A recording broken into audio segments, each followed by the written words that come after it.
எப்பவுமே தெரிஞ்சுக்கோங்க, ஆவிக்குரிய வீழ்ச்சி என்பது ஒரு நாளில் நடக்காது. ஒரு பாவம் என்பது ஒரே நாளில் நடக்காது. அது உங்களுக்குள்ள கொஞ்சம் கொஞ்சமா கிரியை செய்து கொண்டே இருக்கும். ஒரு நாள் அந்த கிரியைக்கு தக்கதான ஒரு வாய்ப்பு உங்களுக்கு கிடைக்கும். நீங்கள் அப்பதான் அந்த பாவம் செய்வீங்க. நாங்க ஆண்டவரை ஏற்றுக்கொண்ட புதிதுல 18வது வயதுல ஏற்றுக்கொண்டோம். நாங்க ஒரு குரூப்பா ஏற்றுக்கொண்டோம். நாங்க வாலிபர்கள் 4, 5 பேர். அந்த வாலிப நாட்கள்ல ஒரு சின்ன பாவம் வந்த உடனே எங்களுக்குள்ள ஒரு விதமான உணர்வு வரும். அதுக்கப்புறம் தேவ சமூகத்துக்கு போறதுக்கு பயம் வரும். நன்றாக ஞாபகம் இருக்குது. நாங்கெல்லாம் கதறி அழுது ஜெபம் பண்ணதெல்லாம் இருக்கு. காலேஜுக்கு போயிட்டு வரும்போது சில கண்களின் வீழ்ச்சி இருக்கும், கண்களின் இச்சை இருக்கும். வாலிப பிராயம் வீழ்ச்சி அடையும் போது அன்னைக்கு சாயங்காலம் ஜெபத்துல நாங்க கூடி வருவோம். டெய்லி 4 பேர் சேர்ந்து ஜெபம் பண்ற காலம் அது. கூடி வந்து ஜெபிக்கும் போது கதறி அழுததெல்லாம் இருக்குது.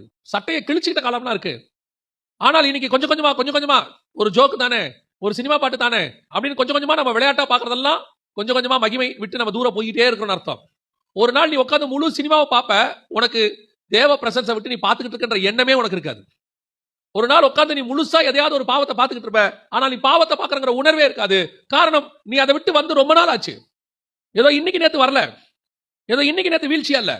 அது கொஞ்சம் கொஞ்சமா யாரோ அனுப்பின ஒரு வாட்ஸ்அப், யாரோ அனுப்பின ஒரு ஃபேஸ்புக், அதுல வந்த ஒரு 2 வீடியோ, அதுக்கப்புறம் அதே மாதிரி வீடியோ நீ போய் தேடி பார்க்க, அப்படியே ஒன்னொன்னா பார்க்க ஒரு நாள் அப்படியே கொஞ்சம் பெரிய 1/2 மணி நேரம் 1 மணி நேரம் படம் பார்க்க, அப்புறம் 2 மணி நேரம் படம் பார்க்க. நான் சொன்ன ஒரு உதாரணம். இதே மாதிரி தான் எல்லா பாவமும். வீழ்ச்சி ஒரு நாளில் வராது.